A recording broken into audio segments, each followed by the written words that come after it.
Bon matin! Aujourd'hui, on est à la dernière journée de ma 15e semaine de grossesse. C'est incroyable à quel point ça passe vite. Dans ma dernière vidéo, où est-ce que je vous montrais ce que j'ai mangé une journée de mon premier trimestre, je vous ai parlé de mes nausées, à quel point ça compliquait les choses quand vient le temps de manger.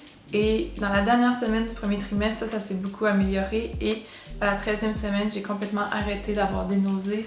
Donc ça, c'est vraiment plus un problème. Je peux manger pas mal ce que je veux. D'ailleurs, j'ai vraiment plus faim. Je mange deux à 3 déjeuners par jour avec des collations. Une chose aussi avec le deuxième trimestre, c'est que je suis obsédée par certains aliments. J'avais pas eu de craving dans le premier trimestre, puis là, j'en ai vraiment. Et le melon d'eau, c'est vraiment un de mes cravings intenses. C'est la 3e fois qu'on en achète, puis normalement j'en achète pas avant qu'il soit local. Puis là je pouvais pas attendre, il fallait que j'en mange. Sinon la bédaine a énormément poussé aussi. Du jour au lendemain, à la 14e semaine, ça a fait boum! T'as l'air enceinte. Puis là, à presque 16 semaines, j'ai vraiment une bonne bédaine, j'adore ça. C'est vraiment le fun. C'est juste pas parce que je peux pas sortir la montrer, mais je la montre des fois un peu dans mes stories Instagram. Fait que je vais aller manger mon melon d'eau en regardant des vidéos YouTube. Je ne travaille plus depuis cette semaine. C'était déjà prévu avant la COVID que le 30 avril, j'arrête de travailler. Puis là, j'ai arrêté même un peu plus tôt. J'en ai jamais vraiment parlé sur ma chaîne ici, mais je faisais du service à la clientèle pour Avizu, qui est une compagnie berlinoise de chaussures vegan. C'est vraiment une super bonne compagnie si vous voulez les encourager, aller voir ce qu'ils font. Et je faisais ça à temps partiel juste pour comme sortir de la maison puis voir du monde, parler allemand. Mais moi je suis traductrice et on a beaucoup de contrats de traduction ces temps-ci à la pige. Donc je vais me concentrer là-dessus et aussi sur le blog. Il y a beaucoup de changements qui s'en viennent. Je pense que je dis souvent ça puis que j'ai jamais le temps de les faire parce que je travaille trop. Mais là, je vais avoir le temps de les faire. Je suis vraiment contente. Je vais aller manger mon melon d'eau. Puis on se revoit pour une petite collation tantôt. Ma nouvelle obsession du moment, c'est les muffins anglais. J'aime tellement ça.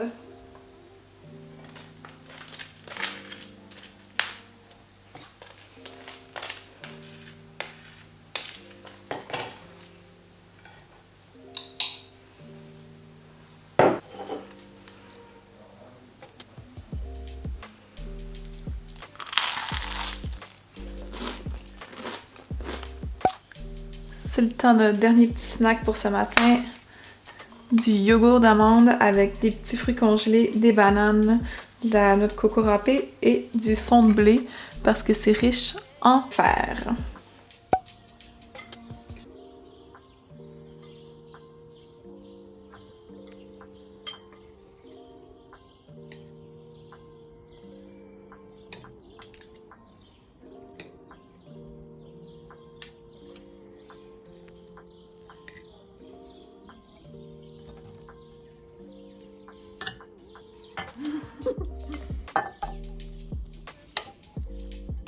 Un petit plus? Assez.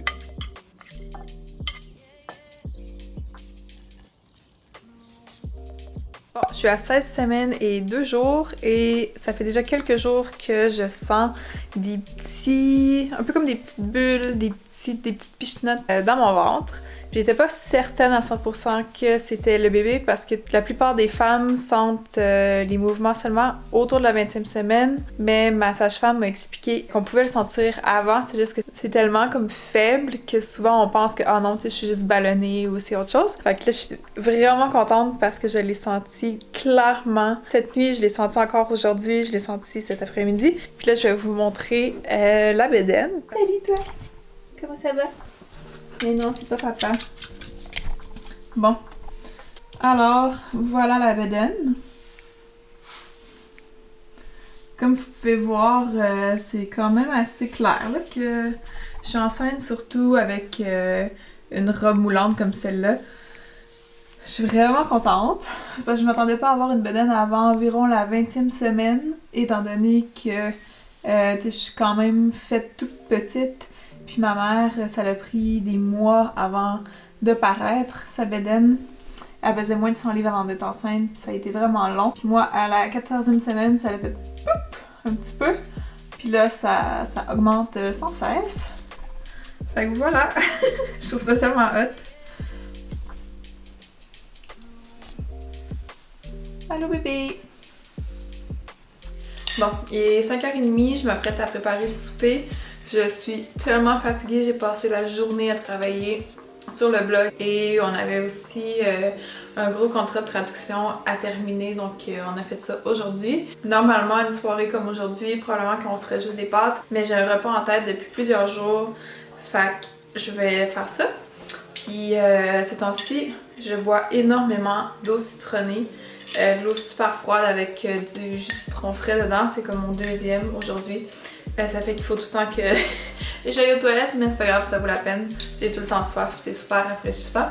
Donc pour souper, j'ai un restant de jackfruit barbecue que je veux utiliser. On a vraiment plein de façons de le passer, Sloppy Joe, quesadillas, tacos, n'importe quoi. Mais j'avais fait un repas il y a 2 ans déjà. Puis ça m'était resté en tête parce que c'était tellement bon. Fait que je vais faire ça. J'ai un restant de quinoa que je vais faire cuire. C'est du quinoa allemand que j'achète en vrac. Et au four, je vais faire une patate douce bio. Est-ce que ça... Ouais. C'est vraiment cool, il n'y a pas d'étiquette. C'est imprimé direct dessus au laser. Et les premières asperges de l'année. Fait que je vais les faire au four parce que ça va tout simplement être plus simple de tout faire au four. J'ai pas goûté que ça soit compliqué. Puis je vais faire une petite sauce aux graines de tournesol. Fait que je vais vous montrer aussi comment.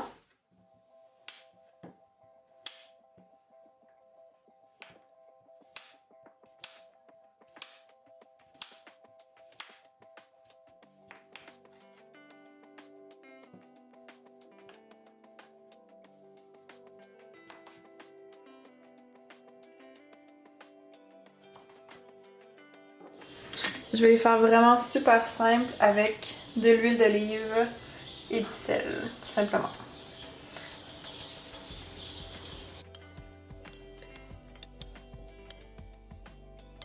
Fait que je vais commencer par faire cuire les patates douces. Je vais les mettre environ 10 minutes au four à 400 degrés, 200 si vous êtes en Europe. Puis après environ 10 minutes, je vais ajouter les asperges.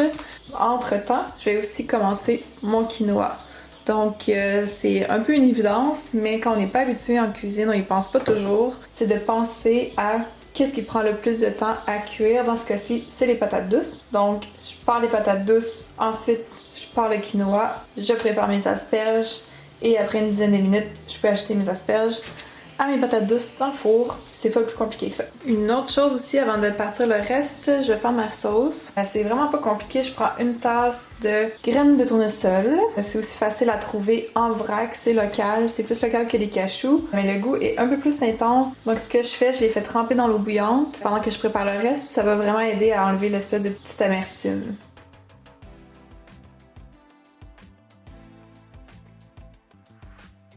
Pour le quinoa, il nous reste seulement une demi-tasse, mais ça va être suffisant pour le repas de ce soir. Donc je vais le rincer dans ma petite passoire qui est vraiment vieille et pas très belle, jugez-moi pas. Ensuite, je vais le porter à ébullition avec le double d'eau dans une casserole, puis laisser mijoter jusqu'à ce que l'eau soit absorbée. Et ensuite, juste mettre ça de côté jusqu'à ce que le reste soit prêt. D'ailleurs, soyez pas intimidés par le repas que je fais ce soir, c'est vraiment simple. Vous pourriez aussi faire le quinoa d'avance, le jackfruit, on le fait d'avance. La sauce, vous pourriez la faire d'avance. Dans le fond, il vous resterait juste le jour même à réchauffer vos trucs qui sont déjà prêts, faire cuire vos légumes et tout assembler.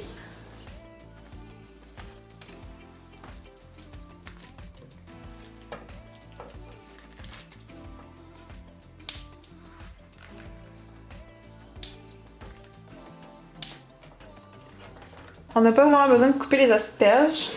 On pourrait, mais je vais juste les faire entières, ça va être plus simple. Fait que je vais les rajouter à mon bol avec un petit peu d'huile, de sel, and that's it. Bon, finalement pour la sauce, je vais juste faire ça super simple. J'ai égoutté mes graines, je les ai rincées, j'ai ajouté une gousse d'ail, une petite gousse d'ail. Encore une fois, jugez-moi pas s'il vous plaît, mon blender est tellement vieux, il est propre mais il est juste taché. Mais il va super bien. J'ai ajouté un peu de levure, de vinaigre de cidre de pomme, Apfelessig, sel, poivre. Je pense que ça sera pas plus compliqué que ça. Puis aussi un peu de poudre d'oignon parce que j'adore la poudre d'oignon.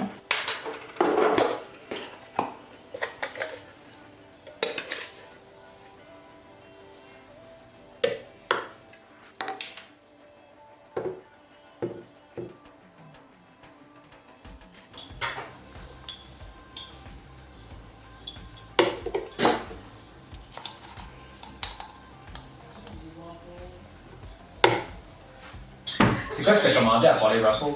Des Twizzlers. Des Twizzlers.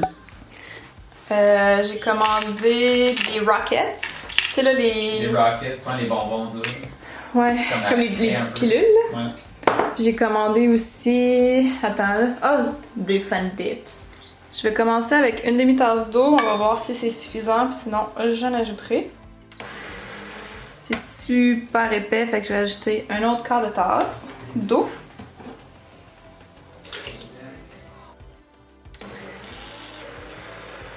Ça a l'air de ça, c'est encore trop liquide, mais ça goûte super bon. Fait que je vais ajouter un autre quart de tasse d'eau, donc pas mal une tasse au total, quantité égale de graines et d'eau. Puis je vais rajouter peut-être un peu de sel, juste parce que en ajoutant l'eau, ben, ça va comme diluer, mais sinon ça goûte vraiment bon. On pourrait encore la faire plus liquide si on voulait, mais ça va être parfait. Hello! Ok, bye!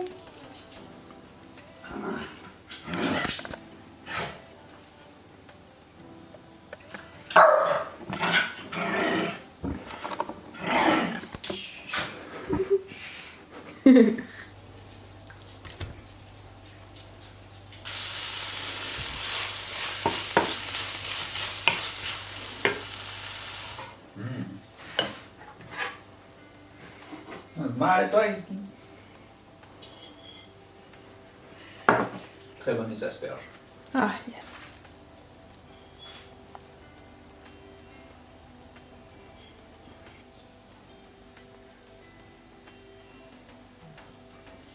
Martin a envie de manger des biscuits et qui suis-je pour lui refuser ça? Fait on va faire mes biscuits à la farine de pois chiches et aux pépites de chocolat. La recette est sur mon blog et aussi il y a une vidéo sur YouTube. Je peux cliquer sur le petit i en haut à droite. Puis évidemment, il y a une version française, c'est juste que là, je suis dans la version anglaise. Normalement, c'est de la farine de pois chiches, mais là, j'en ai pas. J'en ai pas trouvé dernièrement, donc j'ai la farine de lentilles rouges, donc ça devrait faire l'affaire. Et j'ai envie aussi d'essayer, plutôt que de mettre de l'huile, je vais mettre du bon vieux beurre d'arachide. On va voir ce que ça donne.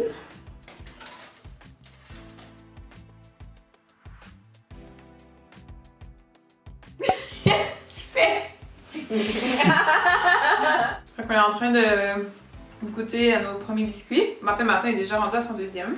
On est en train de se dire que c'est super bon. J'étais pas sûre à 100% au début. Je pense que ce qui me déçoit un peu, on va dire, c'est que ça goûte pas le beurre de peanut. Puis je m'attendais à des biscuits qui allaient vraiment goûter plus que ça. Mais sinon, c'est bon, c'est sucré. La texture est un peu différente que ceux d'habitude. Qu'est-ce que t'en penses, toi? C'est vraiment bon, mais je pense que ça a un petit côté terreux, un peu. Mais parce que c'est sucré, tu sais, ça passe bien. C'est pas un fail. Du tout. Mais je pense quand même que ceux aux pois chiches sont plus accessibles. Ouais, ils sont meilleurs. C'est ça, c'est pas un fail, mais on va s'en tenir à la recette originale la prochaine fois. Mais là, ils sont assez bons pour que je m'en prenne un deuxième. Fait que sur ça, je vais aller finir d'éditer la vidéo que je suis en train d'éditer en ce moment. Puis, ça me fait peur de te faire une outro. C'est vraiment pas bonne! Ouais, c'est en le faisant qu'on devient meilleur. Ouais. Ok, ben j'espère que vous avez aimé les petites recettes, les repas que je vous ai proposés aujourd'hui. Si vous aimez ce genre de vidéos-là, ben laissez-moi un petit pouce pour que je le sache. N'hésitez pas à laisser un commentaire. Non. Martin, bon temps! Si vous êtes rendu jusqu'ici, vous pouvez dire Martin, tu gosses. Je veux savoir que vous avez écouté la vidéo au complet. Fait que sur ce, bonne journée, bonne soirée. Bye! J'ai fait pas de bruit! Je vais te faire